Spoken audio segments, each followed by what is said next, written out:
Andreas, we're here at the conference celebrating all the success cases of intranets, and you're suggesting that a lot of intranets actually fail. Can you elaborate on that? Yeah, I know it is a bit of a paradox that we celebrate successful intranets, but this is a conference for people who make intranets.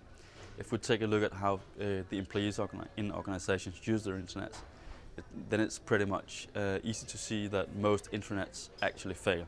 If we take a look at the amount of mails circulating inside organizations, mails that should have, contains information that should have been on the intranet, if we see how people use each other offline, where they could use actually each other through the intranet, we can see pretty much that most intranets is a failure.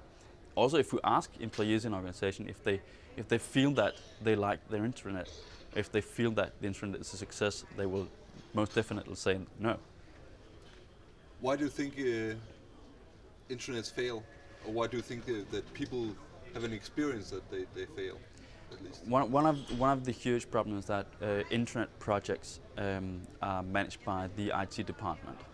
Intranets is not about IT. It's not about SharePoint or Drupal or any other system. Intranets is about having people making relationships, collaborating. So starting with the software, starting with the IT department is a huge failure.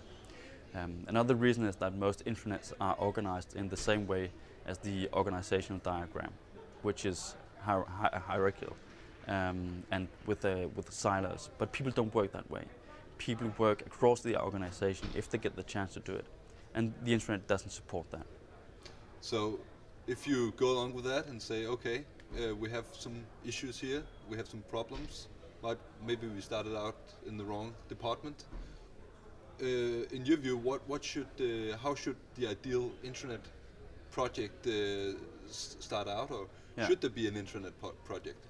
First of all, we should not plan the intranet project with tools like Microsoft Project. The problem is that these tools suggest that there should be an end date for the project. No intranet project has an end date. An intranet project is an ongoing process. Another thing that we can do is that we can allow for people to organize themselves without, or maybe despite the organization, build relationships across the organization. We can do this with social tools on the intranet, but it's very much important to see this grow from the bottom up. There's, of course, there have been a lot of talk about Web 2.0 and social media technologies as part of the intranet realm, so to speak. But how, in your view, how should you manage that? Because there's also a lot of fear among management that this is unmanageable and you let go of control. How should you ensure that you focus on core business, focus on business goals when employing some of these technologies? Yeah, first of all, I don't think that these kind of technologies or these kind of organizations for working together can be managed. They can be facilitated. Having people organizing themselves from bottom up cannot be managed. It can be facilitated. So a problem is that we try to run a wiki project like a SharePoint project. So we make project plans, we make plans for ruling out blocks in the organization, which is a huge failure. We can, as an IT department or intranet department are responsible for the intranet, we can facilitate the use of it, but we can't manage it. We can't manage the content in these kinds of tools, and we shouldn't manage the content.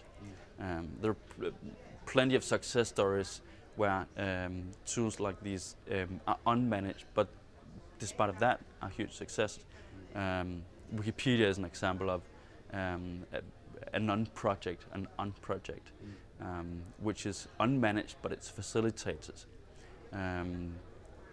Twitter is another example. Patterns are emerging on Twitter. People are talking about the same subjects.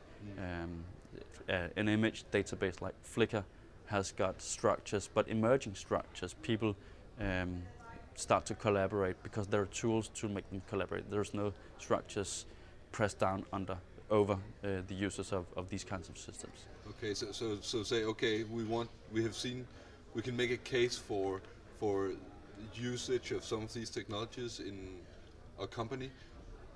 When selling this to the management, what would your advice be? Where would you put your emphasis? The emphasis is to take a look at the advantages, to take a look at the values instead of the fears, the risks. There are risks with all systems, with all projects, and the important thing is to look at the values. Jimbo Wales, founder of Wikipedia, said that if you prevent people from doing bad things, you also prevent them from doing good things. And so it's basically a question of trust. If you trust people, they do good things. Of course, some do bad things, but most people do good things.